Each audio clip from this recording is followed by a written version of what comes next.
एक पूरे विपक्ष का ही एक अटैक रहता है मोदी की, नरेंद्र मोदी की सरकार पर कि ईडी और सीबीआई लगातार विरोधियों पर काम कर रही है। अब तो राहुल गांधी के मामले में दिल्ली पुलिस भी आ गई है। क्या कहना चाहेंगे आप इस विषय के ऊपर? संसद का सत्र भी चल रहा है, अभी आप वहां जा भी रहे हैं। देखिए, कुछ लोग इस देश को अपना जागीर मानते थे, देश की को टेकन फॉर ग्रांटेड मानते थे। अनेकों उदाहरण है, अनेकों उदाहरण उसको गिनाया जा सकता है। इस देश में संविधान को सस्पेंड करने के काम पहले कौन किया?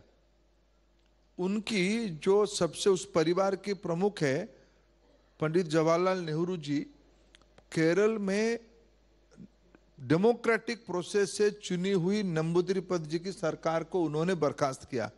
संविधान को पहला चोट उससे लगी है। तब से उन्हीं की सरकार चल रहा था 2014 तक। सही गलत उन्हीं की, प्रधानमंत्री जी ने कैबिनेट में उन्हीं की सरकार की, यूपीए की कैबिनेट ने एक निर्णय लिया था। उस निर्णय में शायद हमारी सहमति नहीं थी, लेकिन प्रजातांत्रिक प्रक्रिया में उन्हीं की कैबिनेट ने उनकी निर्णय लिया था। उसको मीडिया में आके नॉनसेंस कहना, उनको फाड़ना, ऑर्डिनेंस को कैबिनेट ने निर्णय दिया एक ऑर्डिनेंस के बारे में जी। मैं इमरजेंसी के बारे में याद करूं, उस समय में व्यक्ति की फंडामेंटल राइट्स को सस्पेंड करना, जिनकी रग रग में अनडेमोक्रेटिक स्पिरिट है, देश के संविधान पे जिनकी विश्वास नहीं है, जिन्होंने अनेकों बार इस देश को अपना घर की संपत्ति माना, बपोती माना, इन लोगों को जब न्याय ने, कानून अपना प्रश्न पूछता है, उनको लगता है कि हमारे ऊपर शिकंजा कसा जा रहा है। कानून के ऊपर कोई नहीं है, लोग बेल में है, फिर भी ढींगा मस्ती करते हैं। यह बहुत गलत बात है। क्या क्योंकि सदन की बात है, आम लोगों के पैसे भी लगे होते हैं। मैं एक बड़ा सरल सवाल पूछ रहा हूं, राहुल गांधी की माफी के बिना क्या देश की संसद नहीं चल पाएगी? इस मंच से आप क्या कहना चाहते हैं? प्रजातंत्र में कुछ वैल्यूज से चलती है। इस देश को आजादी बहुत मेहनत से, करोड़ों लोगों की मेहनत से इस देश की आज की स्थिति बनी है। किसी की अधिकार नहीं, कोई व्यक्ति के बारे में मैं नहीं जाऊंगा, किसी की भी अधिकार नहीं है इस देश की मान सम्मान को आंच लाए, उसकी संप्रभुता के ऊपर प्रश्न उठाए। संसद आखिर है किसके लिए? देश की गौरव गान करने के लिए, देश की समस्याओं के बारे में चर्चा करने के लिए। देश की एक प्रमुख व्यक्ति जिसकी इतनी बड़ी इकोसिस्टम में अगर देश को निंदा करता है, क्या यह प्रजातांत्रिक अपेक्षा नहीं है वो आके संसद में माफी मांगे? मैं अनेक उदाहरण दे सकता हूं। मैं एक बार आपको याद, वो कह रहे हैं संसद में बोलना चाहता हूं। मैं आपको एक, वो कह रहे हैं मैं संसद में बोलना चाहता हूं, मुझे बोलने नहीं दिया जा रहा, माइक बंद किया जा रहा है, संसद को म्यूट कर दिया गया है। किसी की झूठ को, किसी की झूठ की कोई उत्तर नहीं है। मैं आपको माफी के बारे में, आपने कहा, मैं नया लोकसभा में जीत के आया था 2004 में। आदरणीय स्वर्गीय प्रणब बाबू और आदरणीय लाल कृष्ण आडवाणी जी में कुछ एक विषय पे नोकझोंक हुई। आडवाणी जी ने कुछ विषय रखा उस समय में सत्ता पक्ष के बारे में, जो शायद तथ्यात्मक दृष्टि से थोड़ा विसंगति उसमें थी। प्रणब बाबू ने आके फिर आडवाणी जी को अपना विषय रखते हुए कहा कि Advani ji, mister Advani, you are wrong.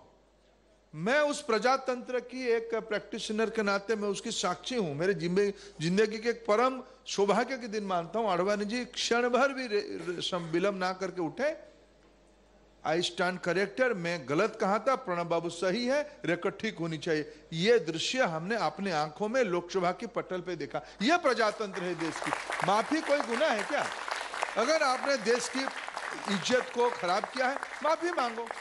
आपने किया ही है, आपने गलत किया है, आपको माफी मांगने में क्या दिक्कत है देश के बारे में? लेकिन सिर्फ राहुल अब ये बात नहीं कह रहे कि संसद को हाईजैक कर लिया गया है, लोकतंत्र को हाईजैक कर लिया गया है। तमाम पॉलिटिकल पार्टीज जो विपक्ष में आज खड़ी हैं, तमाम पॉलिटिकल पार्टीज ये कह रही है, एनसीपी ये कह रही है, उद्धव ठाकरे का गुट ये कह रहा है, टीएमसी ये कह रही है, आम आदमी पार्टी ये कह रही है, लिस्ट में बस लंबी है। देखो, प्रजातंत्र चलती है बहुमत और सर्वमत के समन्वय में। जी। दायित्व किसको मिलेगा? जिसको प्रजातंत्र में बहुमत मिलेगा। 14 और 19 दो बार सारे चुनौती को, आपने तो कहा था कि मोदी हमारी एआईसीसी की मीटिंग के सामने चाय बेचना चाहिए, मणिशंकर अय्यर ने। अब चलो नाम उनका मैं क्यों लूं, वो अच्छे रहे, लेकिन उस मानसिकता, क्या बिना अनुमति के कहा था क्या? उसको कोई निंदा किया था क्या? क्या प्रमुख परिवार के लोग, उनके मालिक लोग उनको निंदा किए थे? ऐसे नहीं कहना चाहिए। तब से लेकर आज तक ये सामंतवादियों के मन में एक पीड़ा है। ये गरीब घर का लड़का जिसकी मां दूसरों के घर में बर्तन मांज रही थी, जिसके पिताजी रेल स्टेशन पे चाय बिक्री कर रहा था, उस पृष्ठभूमि की व्यक्ति कैसे आके देश की आस्था जीत रहा है, विश्व की आस्था जीत रहा है? यह इंटॉलरेंसी है। इसी से भाई लोगों ने आदेश दिया है, सेवा करने का मौका हमें मिला है जी। आप असहमति प्रकट कर सकते हो, इसमें कोई आपत्ति नहीं है। फोरम है, डिबेट है, चर्चा करो, हम सबके लिए तैयार है। लेकिन आप देश के साथ कंप्रोमाइज, आप जाके इतना तक देश के अपमान हुआ है क्या? आपने चाइना को प्रशंसा किया, आपने इससे क्या गलत काम हो सकता है? बाहर विश्व जब किसी को घेर रहा है, आप उस समय में भारत को नीचा दिखाने के लिए आपने चाइना की प्रशंसा किया। आपने यही चिंता। जी जी, इंटॉलरेंस की आपने बात करी तो राहुल जी ने एक वक्तव्य दिया कि सिख्स और मुस्लिम जो है वो सेकंड ग्रेड सिटीजन है मोदी के भारत में। देखिए, 84 की घटना देश ने भूला नहीं जी। 84 की घटना से अभी हमारे वीर बाल दिवस तक हमारे सिख बंधुओं की त्याग, बलिदान, साहस की गौरव कहानी को लेकर गर्व कौन करता है? देश उसके साथ कैसे जुड़ता है? हमें किसी की सर्टिफिकेट नहीं चाहिए।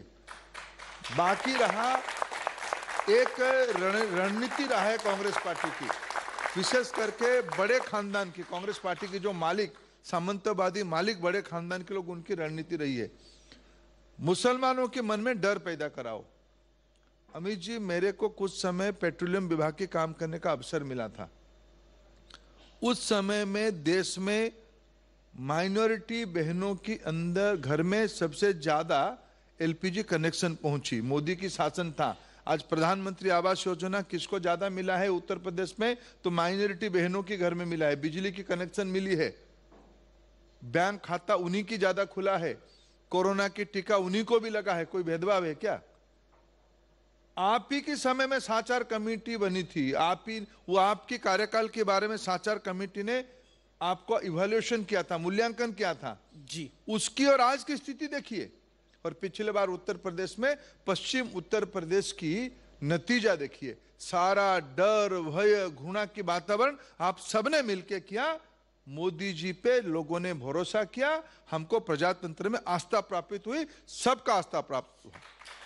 एक सवाल जो कि मेरे दिल की गहराइयों से वो सवाल है, क्योंकि आप एजुकेशन मिनिस्टर हैं, आज का कल के जो बच्चे हैं, जो छात्र हैं, जो स्टूडेंट्स हैं, वो रील पे अपना टाइम ज्यादा वेस्ट करते हैं, पबजी पे अपना टाइम ज्यादा वेस्ट करते हैं। क्या कहना चाहते हैं आप? ये तो चिंता की विषय है। शिक्षा में दो विषय हमें बहुत चिंता लगता है। एक का स्क्रीन टाइम बढ़ रहा है। स्वयं प्रधानमंत्री जी ने परीक्षा पे चर्चा के समय में उसको सबको एडवाइस किया कि भाई इसीलिए तो हमने एनईपी को इम्प्लीमेंट करते हुए प्ले बेस्ड, खेल आधारित, गीत आधारित एजुकेशन की व्यवस्था किया है। ये एक चिंता की विषय, एक सामाजिक समस्या करके दिख रहा है, उसको ठीक करना पड़ेगा। दूसरा एक प्रमुख विषय अमित जी मैं आपकी मंच के माध्यम से कहना चाहूंगा, समाज में ये जो एक्सपेक्टेशन की एक कंपटीशन हो रहा है ना जी, अच्छे अच्छे इंस्टीट्यूशंस के बच्चे स्ट्रेस के कारण अपने भगवान प्रदत्त बहुमूल्य जिंदगी को भी छोड़ने के लिए मन बना लेते हैं। ये बहुत ही चिंता की विषय है। इसलिए हमें समाज की ओर से, आपकी टीवी की ओर से, हमारी सभी की ओर से, आपकी जिम्मेवारी ज्यादा है उसमें, हमें एक अस्वस्थ की वातावरण बनानी पड़ेगी कि डिग्री के साथ सफलता की कोई संपर्क नहीं है, ग्रेड के साथ कोई सफलता की संपर्क नहीं है। इस देश में अनेकों काम हुआ है जिन्होंने तथाकथित डिग्री जिनके पास नहीं है उन्होंने उसको किया है। ये एक अस्वस्थ की वातावरण देश में हमको बनानी पड़ेगी। इस देश की सभ्यता में ये विषय है। जी जी, अब हम आपको एक तस्वीर दिखाना चाहते हैं और उस पर आपकी प्रतिक्रिया लेंगे और फिर इस दौर को वाइंड अप करेंगे। वो तस्वीर हम आपको दिखाते हैं और आपकी प्रतिक्रिया लेना चाहते हैं। स्क्रीन पर आएगी वो तस्वीर। जी जी,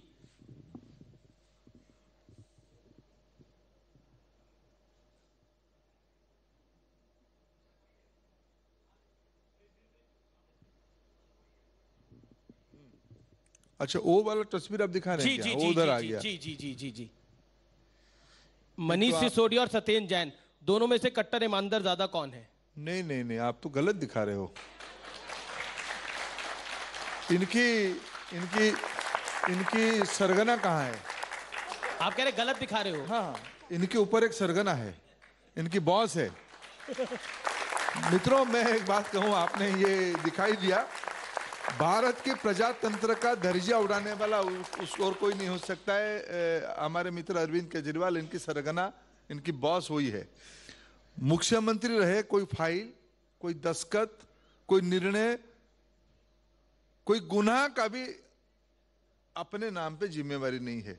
ये तो उनकी दो प्यादे हैं। ये प्यादाओं की फोटो मत दिखाइए, मूल गुनहगार की फोटो दिखाइए। आज धोखा, जी जी, देश की मानस को धोखा देने का वो पीएचडी होल्डर है। बहुत बहुत शुक्रिया, आपने अपने हमें समय दिया और संसद के इस सत्र में, क्योंकि इतना महत्वपूर्ण सत्र में आप आए, आपका बहुत बहुत धन्यवाद। Thank you so much. तो ये थे धर्मेंद्र प्रधान, हर सवाल का बेबाक जवाब दिया।